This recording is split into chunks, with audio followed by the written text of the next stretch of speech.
This is Inside the Maverick Mind. Today, we're stepping inside the mind of Aled Miles, Welsh-born tech leader from Bridgend, who's led Symantec's Norton division, steered TeleSign and Source Labs, and now heads IntelliStack. From Bridgend to the boardroom, from cybersecurity challenges to surviving a wildfire. We're asking what shaped him, what almost broke him, and what's he daring to change next.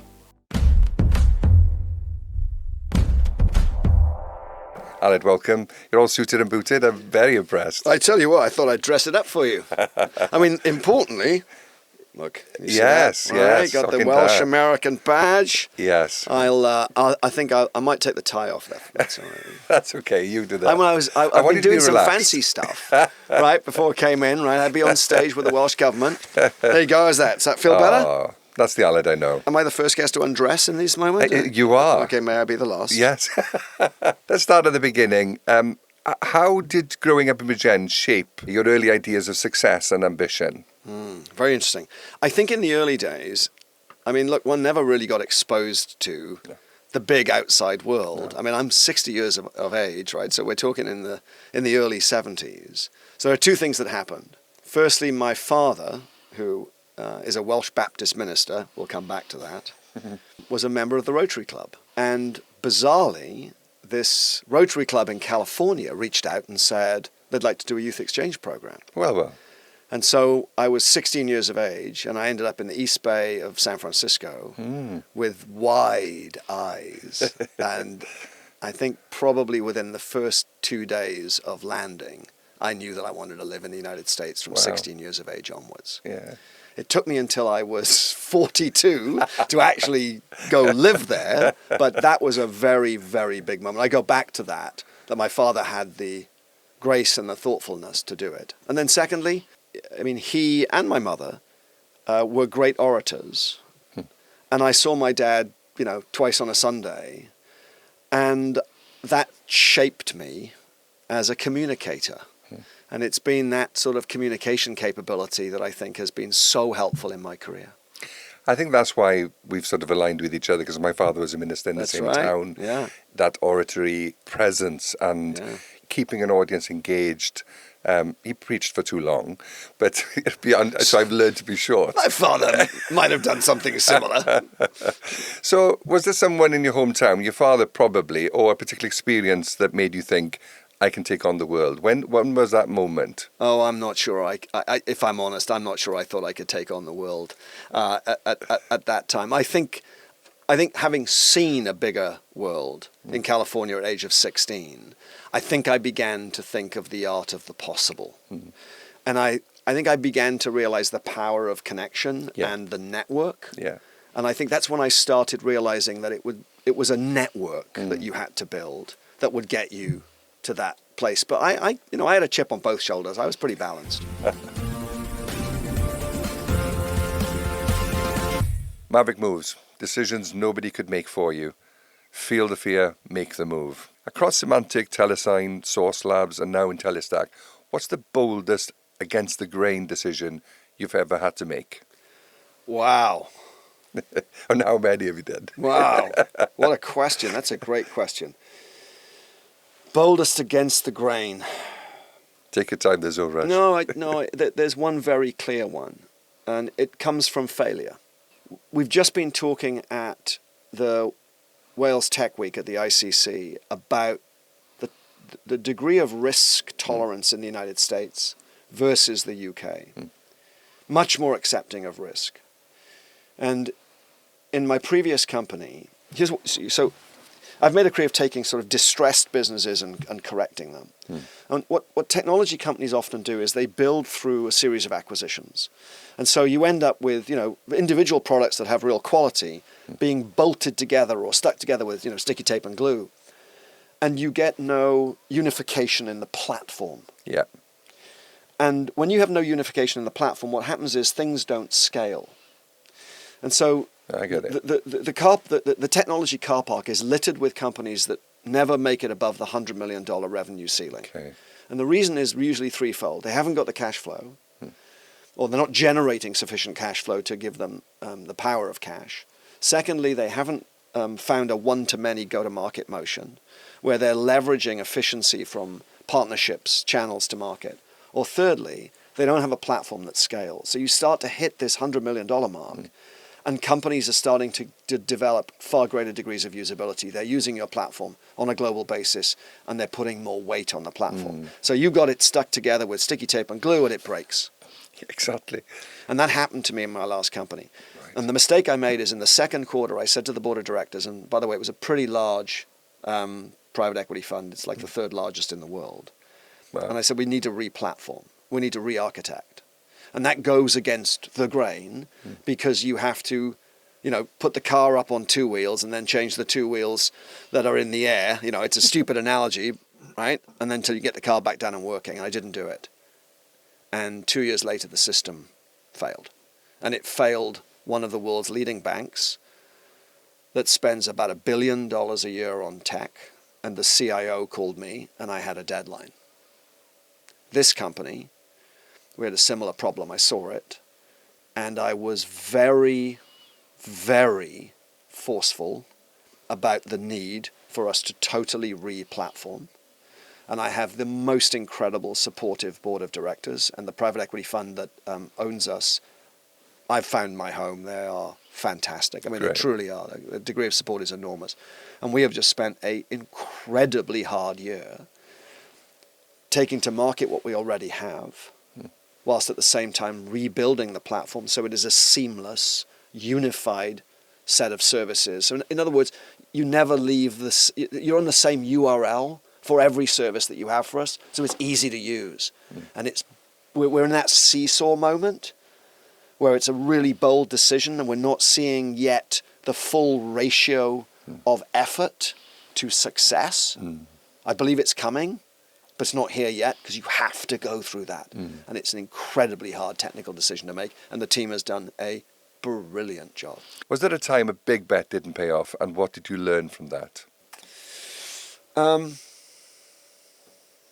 Yeah, I was running the Norton business, and there was a big retail component of that globally.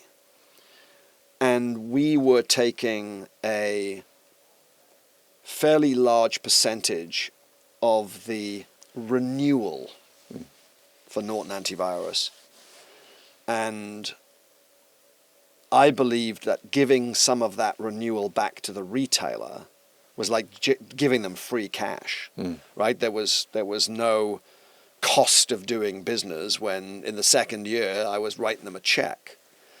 And it was a pretty good idea, actually. And when we took it to retail stores, the general thought was it was good. And what I missed was the e-commerce business. And my eye went too much to retail at a time when e-commerce was lifting so dramatically to the point where actually the seesaw of change should have been more e-commerce led. And I think that was a big strategic miss. And again, failure, right? You've got to learn from what you do. And what it taught me was to be much more focused on 4 stages. Diagnosis, before strategy, before alignment, before execution. So I always believe that no matter what company you have, and you think about your own, you've been hugely successful here, that at any one moment, you can be off on the sequence. Yeah. So you think you've got alignment, but strategy's wrong, Yeah. right? Or the work's not being done, that's execution, but you've got to go through this process. And I didn't do diagnosis broad enough to say, what's happening in the broader market? I didn't do what I call the outside-in analysis. Wow, yeah. And I when people bring me, we've got a problem or we've got to think through a solution, I constantly, and I've sort of got myself into flow where it's a natural motion of, is this a diagnosis issue? Is this a upstream strategy issue or further? And really getting into the one of those 4 buckets and then focusing on unlocking the bottleneck in that bucket. Wow. And that was a failure of diagnosis, which is the first. You've got to have eyes in the back of your head, and in particular when you... No, you got to have... you know what? I love that phrase, but vision. you know what it is? Yes, it's 360. You know what I call it? Radaring. And when I finally give up work, which I hope is never, is I will relax, that I'm not constantly radaring. Interesting, because we're pivoting at the moment, and those things happen more when you pivot because the market is changing. Broadcast is going into digital, we're going into green technology, and it's spinning plates and having to know which plate to keep spinning. You're going to make mistakes, of course. Nobody's perfect, but it's really nice that you've been frank about that. I want to talk about your bridge building, that you went to the USA, that ambition of a 16-year-old, and congratulations on doing so well doing that. You're very kind. I went over there for a while to work on the Pepsi Chart Show, and I was tempted, but the magnet was too great. You did Florida, right? Yeah, yes, and Miami. But I found my wife, didn't I? She was in school with me, and we fell in love and married for 38 years. So she was the magnet. And she's the rock. She is the rock. But I'm intrigued about from Bridgend to the boardroom and back again, giving back to Wales, as you are now, and how important that is as an ambassador. So as the Welsh Government Envoy to the US, what does that role entail day to day? And how do you see the bridge between Wales and the US tech landscape? Well, first of all, I'll go backwards. Wales has there are three areas in particular that we have an extraordinary play in. Compound semiconductors, where this cluster is built, where in every phone in the world, there's something Welsh, right? That's amazing. I love that. Isn't it? I mean, it's unbelievable. Secondly, we've developed extraordinary good cybersecurity capability, and of course the closeness to GCHQ, etc. And then, as you know, we're standing out in creative industry.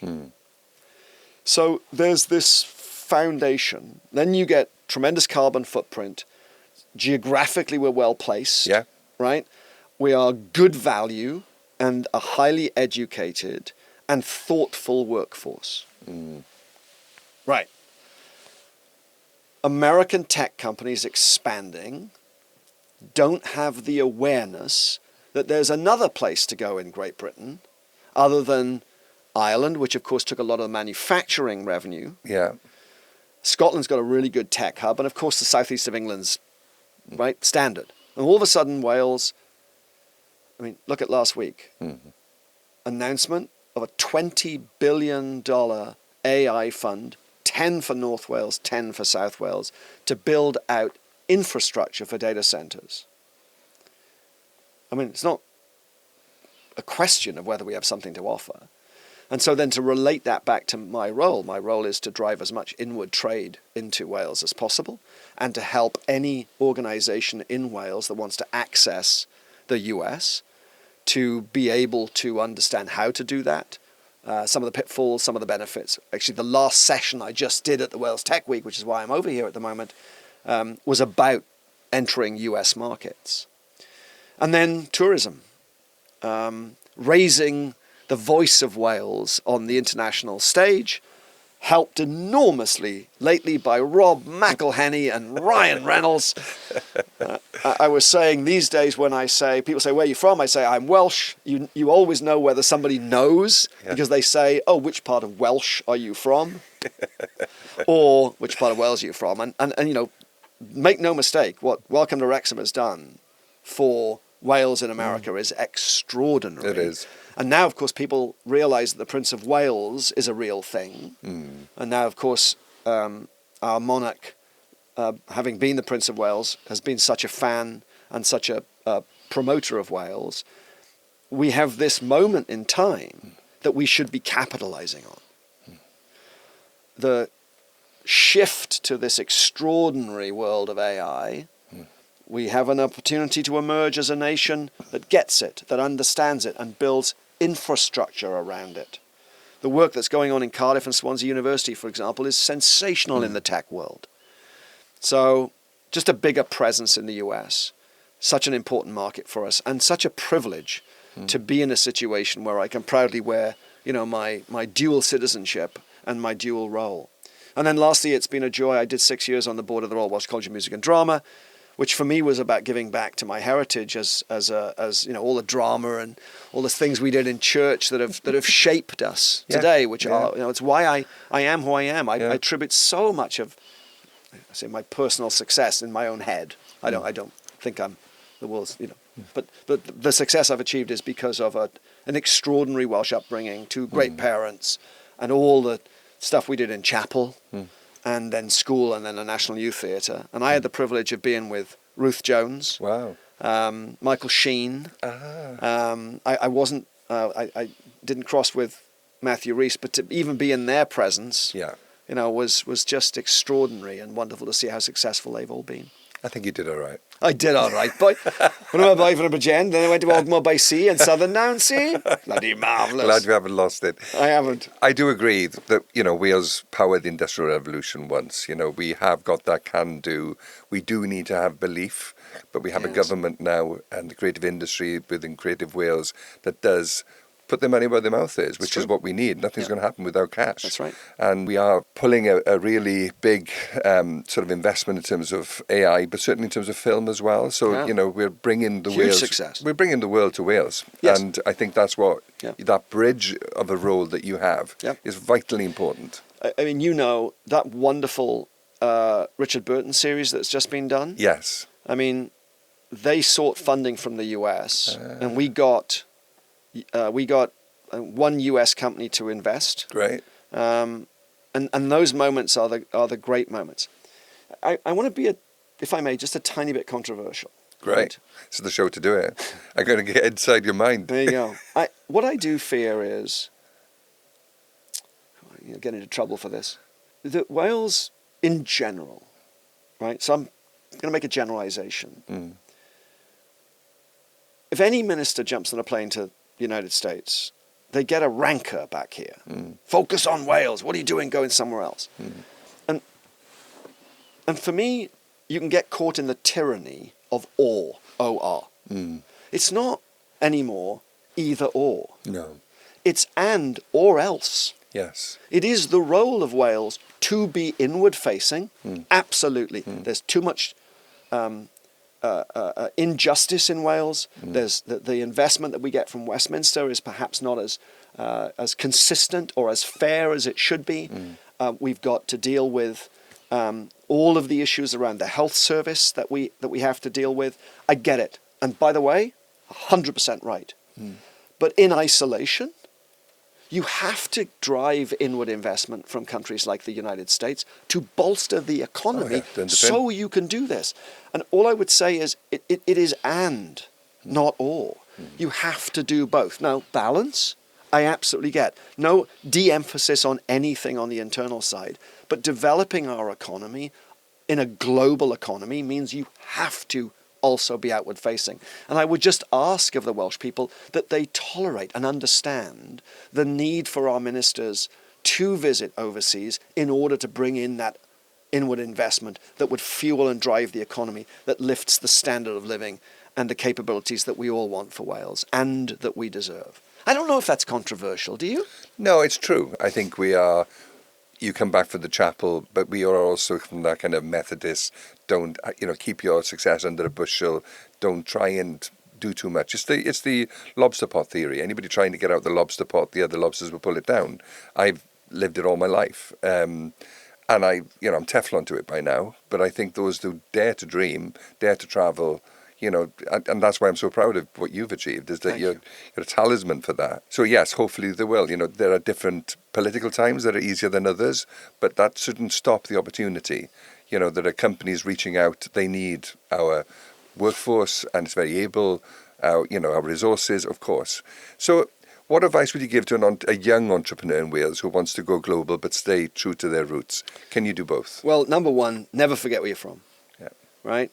Because it's your advantage. Conversations that I have with some big customers, right, where I'm sitting in a room thinking to myself, I'm just from Bridgend, right? And my Welsh government role is often of more interest to people than my CEO role. And if you look at my business card, have I got any on me? Right, here you go. Have I got one? No, I got everyone else's but mine. Right, I've got Welsh Government Envoy. Yeah. On my business card with my CEO of IntelliStack, right? And it sparks these conversations. So my roots are actually incredibly helpful accordingly. And of course now everybody loves Wales because they know about Wales. So young entrepreneur coming, In my experience of helping the entrepreneurial community in Wales, I have been generally disappointed. A lack of preparation, a lack of consideration of differentiation, Yeah. and an over-enthusiasm to talk instead of using one's ears in proportion to one's mouth and operating a process of discovery. And particularly with the US market, what I notice is that if we remain humble and curious, humility is not necessarily one of my biggest strengths, but at least I'm self-aware enough, is to sit there and say, it's a pleasure to meet you. Tell me about you. Where in the US are you from? Tell me about your business. We have this tendency to want to show, right? But we need to pause and go for discovery. And of course, in discovery, you look for those moments where we connect. You look for those moments where we intersect. You look for understanding. And curiosity, therefore, breeds the ability to go back and angle your pitch, your story. Stop using PowerPoint or Google Slides. I have this. Hallelujah. Well, I have this theory. I call it the placemat. Like snakes and ladders.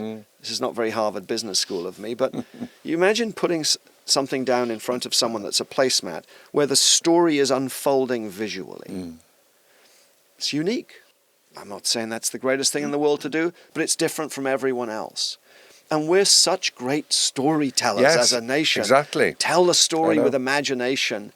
I often say information is your weapon, but your entry point is emotion. And that's such a classic Welsh skill. We're emotional, we're passionate, it's part of us, use it. And then information is the weapon. So just be more considered. The US is a very big market, and there are very different markets within the US. As you know, Miami is different from California, is different from Indianapolis, is different from Kansas. Do your research, do your homework. Generative AI is here. It's easy now. It's interesting because the best advice I had from a coach going for a big pitch, and this was a while back, and I had the deck and I had everything, and he spent some time with me in the bar before then, and I told him the story of Tom Jones, how he became a shareholder with us, and about how he played in Ponty Park. And he said, start with that story. Tell the story. Tell the story. He walked on stage, and there in front of him was the swings where he grew up as a child and the house where he had TB for a year. And they were like, the last scene of Zulu on the hill looking onto this gig.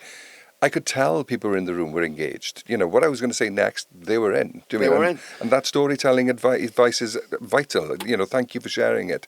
Because I get a lot when I work with young entrepreneurs. I compare it to the peacock principle. They're slow, showing their feathers, but that display when it happens is glorious. But two things can happen: they either get overconfident and think that that's it. But with all peacocks, you lose your feathers every year. So you have to have that humility. That's right. To say you have to try it again. I've started again so many times in my life. Are you aware of this? I love this. It's a 2x2, and it is the journey from unconscious incompetence to unconscious competence. So stay with me, right? I'm staying. Stay with me. Don't go anywhere. Box 1, unconscious incompetence. You don't know you're not getting it right. Yeah. Seek an advocate or a mentor 100%. who will tell you and move you to conscious incompetence. Yes. I am self-aware, aware that I'm doing it. Learn the skill to say, am I being unconsciously incompetent? Yeah. And then you can move to conscious competence. I'm aware that I'm being competent. Yes. And the ultimate, of course, is, and I know you have this skill, you're unconsciously competent. So, when you're on stage, I've seen you on stage, right? And you're in flow, you're unconsciously competent. Yeah. It's a bit like when you're driving on the streets, you're unconsciously competent. Okay. And that's the ultimate place to be. Yes. But you've got to go on that journey to get there. Yeah. And it requires this deep Welsh self-awareness. It does. And the vulnerability that you need as a leader to ask, what am I doing wrong? Yeah. Coach me. And following that journey, linked with diagnosis, right? Strategy, alignment and execution are two sort of foundational bricks that I like to stand on that ground me in humility super important alongside calmness and consistency. And in a sense, you've sort of got my mini business philosophy out of me without me knowing it. Well, I have the same one, which is remarkable. Different words for it, but definitely the same journey. And I think the adversity is fed into that. I think one of the things I've learned is to learn to listen, more, because I'm such active listening and doing something about it. You can listen exactly, but you don't take that on board. Your strength is your weakness. You're driven to do something. But there are reasons why when people say, have you thought about that? And Maya has been the yin and the yang in my relationship, certainly the one that says, hang on a minute. And I've learned to listen. And the times I haven't listened, I have regretted it. So I do listen more. There you are. That's for you, Matt. Now, this section is the edge moment, fire at the door. For me, inside the Maverick mind, we don't skip the scary bits. So if it's okay with you, I'd like to go over what happened last year when you went through the wildfire. Well, I was in Boston. So just to give some context, so we had lived in the Pacific Palisades for, 15 years. It's our forever house. It was our dream home. And we poured a lot of love and heartache into it. And my wife had literally finished remodeling the house. Wow. At Christmas. And I had my mother with me. So she was in for Christmas. And I took her to Los Angeles International Airport on the 6th, and she flew home.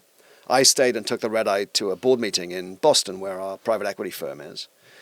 And because of the time difference, we did the board meeting. And at 10 o'clock, my wife had left the village, had seen the fire, called 911. She was the third to call it.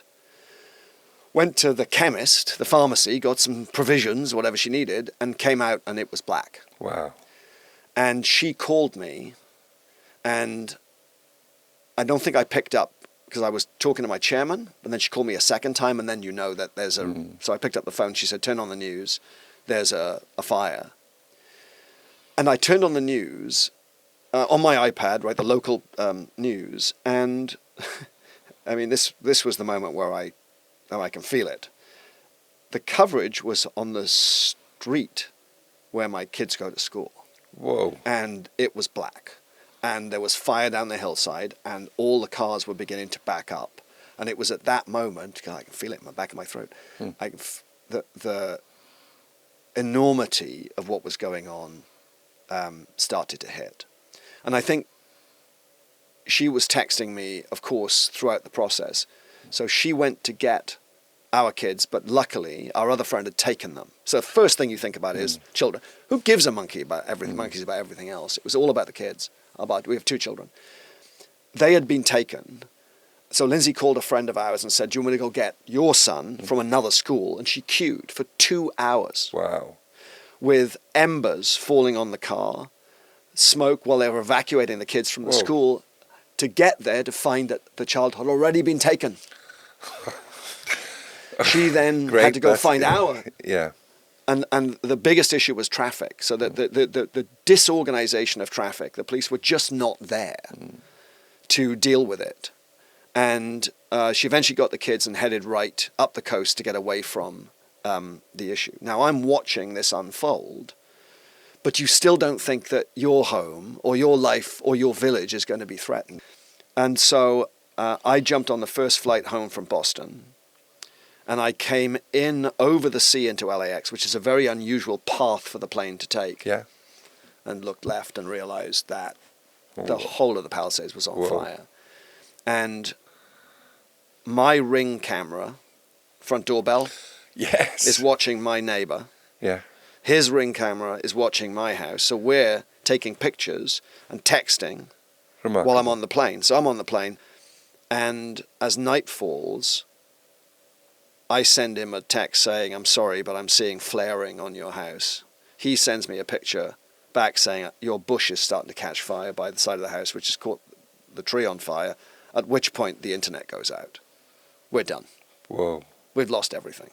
I land. I've sent the pictures to my wife, who sends one back going, those are his Christmas lights flaring. His house isn't on fire, but yes, that is our bush. Yeah. So the following morning, my belief was the house was gone. My neighbor broke in, and both of our houses were still standing. Someone had put the tree and the bush out and saved our home.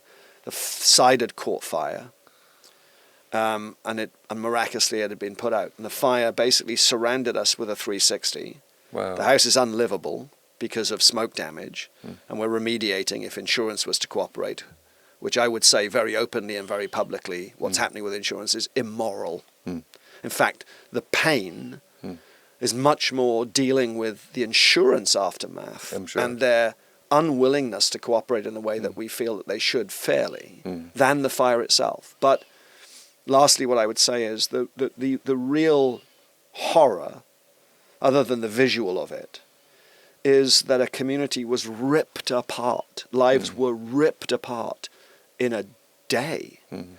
And it should never have happened. No. The reservoir was empty. Yeah. So there was no water in the pumps. The bush foliage had not been cleared. The fire had started on the 2nd of January and had not been put out. And evidence has come out that it's alleged that the fire brigade was asked to leave, but they hadn't dealt with the fire. And this sort of cascade of failure should never have happened. No. So the Palisades community, quite rightly, is furious, and it adds to the pain. And now it needs to be rebuilt. I mean, I could go on, but the tearing apart of the community and children just being ripped from their lives and their schools. When I go home now to start the remediation, and I'll finish with this, the sock that my 12-year-old left on the floor, right, as all kids do. And my daughter, who's nearly 7, the bed peeled back and, her stuffies on the bed still there. And what they say to me is, Dad, Mum, can we just lift up our home and take it to where we live now? They just want to go home. And we can't. What did you learn about humanity at that time? It's funny, we had Friendsgiving in the US last Friday because of the Thanksgiving holiday that's coming up. And we go around the table and we ask, what are we grateful for? And of course, that was a tough conversation. And I felt, and I have felt, that in a small sense, and it's slightly obtuse, Emma, it was a privilege to go through.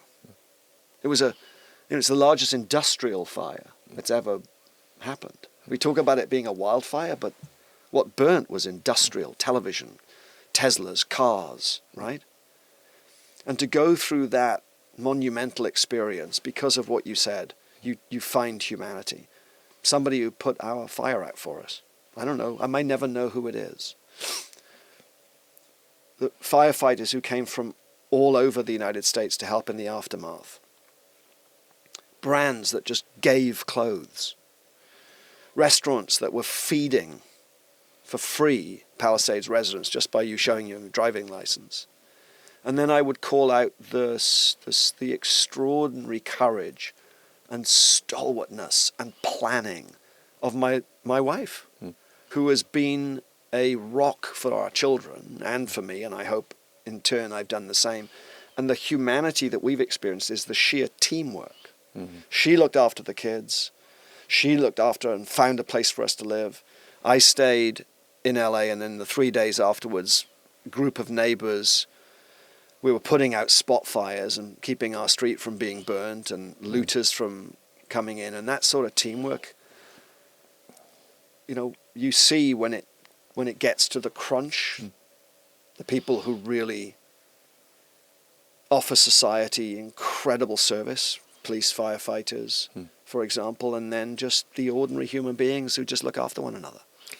In that moment, what did you learn about the things that really matter? And how has it changed the way you approach risk in your professional life? It's a very good question. I mean, you wouldn't be surprised, Emma. I mean, things are things. I tell you what, we have too much stuff. We have too much stuff. It gets accumulated over time. We were threatened by a Malibu fire about 4 years ago, and we evacuated, and I took 3 things with me. A picture of my grandmother, a little paperweight of Concorde. I had the privilege of flying Concorde once, and that was just a special thing to do. And my tuxedo, because it fitted well from Marks and Spencer's. Of course. And we laughed that there was nothing else that we needed. And what my wife took, so she was home, she ran up the street, fire about I went half a mile away and approaching. She just grabbed the safe, and just with the things that, of course, you need in the safe, and took nothing else. We have stuff. It doesn't matter. Compared to the loss of life, compared to your children's happiness and safety. And I know it's like the thing you'd expect me to say, but when you're faced with it, and I was faced that night, I was in LA staying with a friend, thinking my home had burnt, thinking what matters. My office burnt. I lost all of my memorabilia for 20 years in business. And even now I'm looking at it going, oh, well, it's gone. Yeah.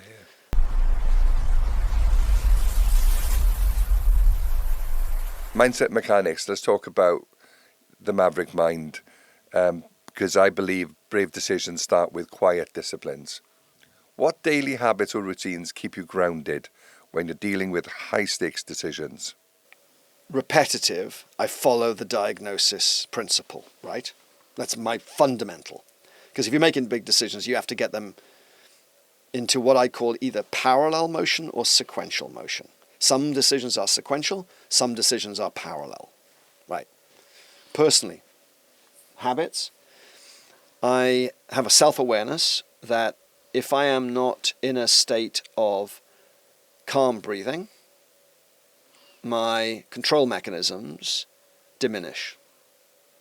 So, for example, if I've got a big presentation, I can be quite excited about that moment, or I'm walking into a room, I take myself out, lock myself in the toilet, go find a quiet place, and self-consciously say, breathe. It's not a breathing technique. I don't know how to breathe properly, but I just breathe, right? Just, I suppose you call it centering yourself. Yeah, centering yourself. Just centering myself and raise my consciousness of my own flaws.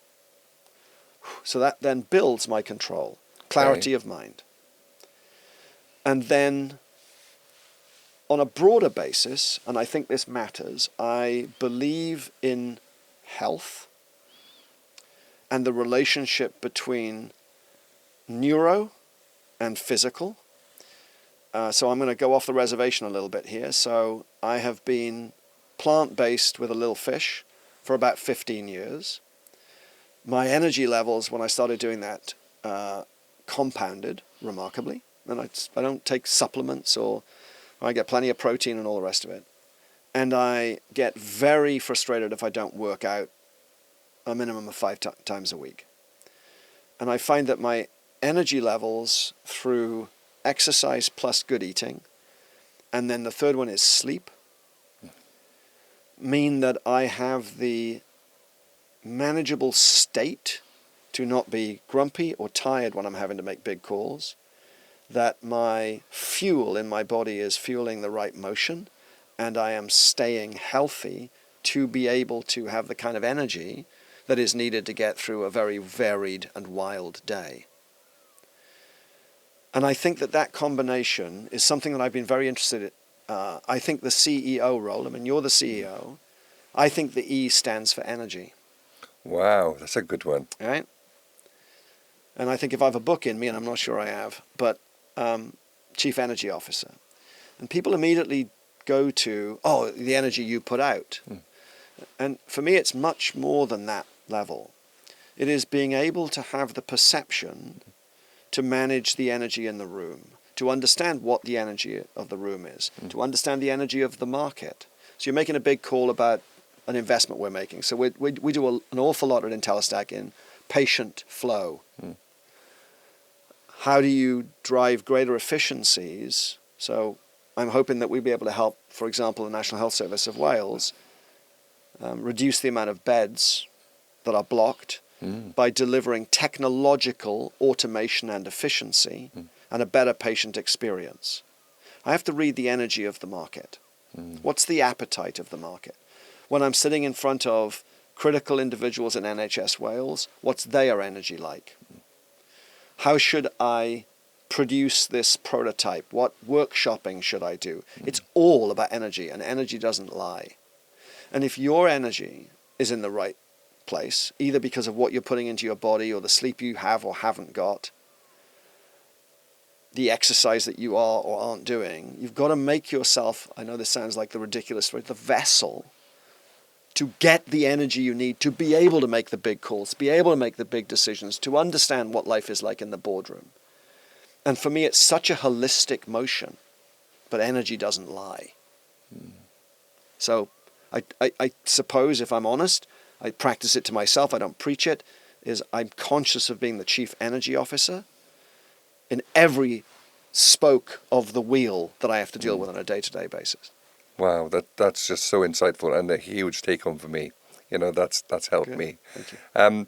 How do you deal with imposter syndrome? You mentioned it earlier. Have you got better? Have you changed over time? Do you now accept the young Aled in America? You know what? Look, it's so interesting, that those two words. I do a similar thing to you, right? In the last year, we've been focusing on women in leadership. So it was Women's History Month in the United States, and I thought, why is this a month? So we try to raise the voice of women in leadership, and I do my own vodcast. And I had a couple of very interesting people on. The first is this wonderful lady who I love dearly called Sarah Harden, who is Reese Witherspoon's CEO. She just stepped down in the role, but she's run Hello Sunshine. Yeah. And I said the word imposter syndrome, and she nearly bit me, right? She goes, I can't bear that phrase. Wow. We are labeling ourselves with it. I tend to agree. And I said, brilliant, good, come on, keep going, right? Because exactly that's what you want. You want this sort of reaction. So she said to me, look, and the clip is on YouTube. Yeah. Right? Okay. Of course. Right, we'll put the link at the bottom of the screen. But it was really brilliant because she said, in any one moment, I'm a mother. Yeah. I'm a wife. I'm a sibling. I'm a board member. I'm a CEO. And I think she probably listed another 3 things that she does in her life. And she said, at any one time, I'm good at 2 of those. Yeah. She said, and I've got to stop beating myself up. Right? Yeah, so good. At the end of the year, I'm good at all of them. But I've got to give myself a break and realize this is not about imposter syndrome. This is about managing my expectations and not putting a label on it. If you had to sum up your Maverick mindset in 3 words, what would they be? You are cruel. Yes. There's 3 words. Curious. Theoretical. Passionate. I share 2 of those. Which 2? Curious and passion. And I need to work on theoretical. And strategy is my, because I'm all going for it. And I think you have to align to strategy, which is what we're working on now as we pivot. But that, again, that's a huge help and so insightful. Right, okay, we're going to do some rapid fire Maverick maxims, as we call them. Short questions, sharp edges, that's the way it rolls. First off, a piece of advice you ignored and you're glad you did. Follow your passion. I hate that phrase. I think it's a very dangerous thing that isn't centered in reality. That's a good advice. Yeah. It's a difference from being passionate. Yes, I agree with you. Now, is there one book or podcast or thinker you keep returning to for inspiration? I'm going to butcher his name. The author of Sapien and Lessons for the 21st Century, Yuval Noah. I think his writing is extraordinary and provocative and mixes the theoretical with an astonishing mind for the future. Big fan. Yeah, I haven't checked that out, but I'm going to. A risk you haven't taken yet, but you know you want to. What a good question. Entering the public markets, IPO. Wow. I'd love to be in a situation where at the end of my career, we took the risk and went to the public markets for capital and then went through the process of being a publicly traded company. I've sat on a publicly traded board, and so I have obviously Symantec was publicly traded, but I've never crossed into the IPO world as a CEO, and I think I would like to do that. I think you will, in time. Right, complete this sentence. A Maverick leader is someone who... ... manages his energy with curiosity, theory, and passion. Very good. You should have done this before. Who was your Maverick mentor and why? John Thompson. Instant, didn't hesitate. I worked for John at Symantec. John went on to become the chairman of Microsoft and is still the lead independent director. And he just thought in a completely unique way, still does. He was an advocate for me, more than a mentor, which is a very interesting difference. It is, and it's an important difference. It is, but he taught me so much about style of leadership and humility in leadership, but had a brilliant strategic mind. And he turned around Symantec. And I think that was just to be a part of that journey and to witness. I bet. And it was interesting because I then worked for a guy called Steve Bennett who had a totally different style. And was very, very theoretical. What I would describe, I've this balance between operational and adaptive leadership. Steve was deeply operational. Taught me a lot about operation. He was an ex-GE, Six Sigma.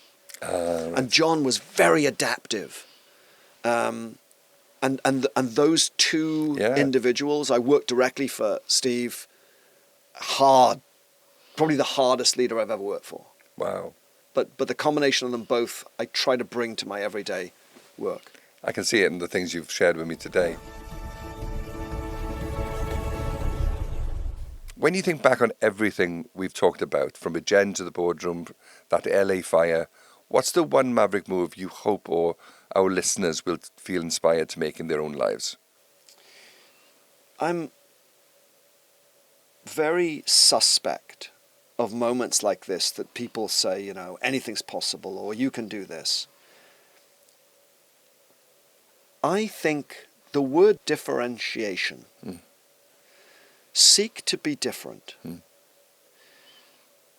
Because in a bland world, you can stand out. And that can be in the smallest of moments. It can be an act of kindness. And for me, change is an incremental thing. And I think the work that we do and the moments where we put these kind of things out into the ether sometimes can be quite disappointing for people. Or there's a lovely phrase that I've loved a lot, which is, it's Robert Browning. The quote is, "A man's reach should exceed his grasp, or what's a heaven for?" Wow. And I like the quote, but if you are a person who is in a diversity bracket, or you don't have the education or the network, all of this stuff that we talk about can be meaningless or irrelevant. And what I always want to worry about is that incremental change and differentiation is possible no matter who you are. And the more incremental change you build, the more change you'll gain. Brilliant advice. Thank you, Aled, so much.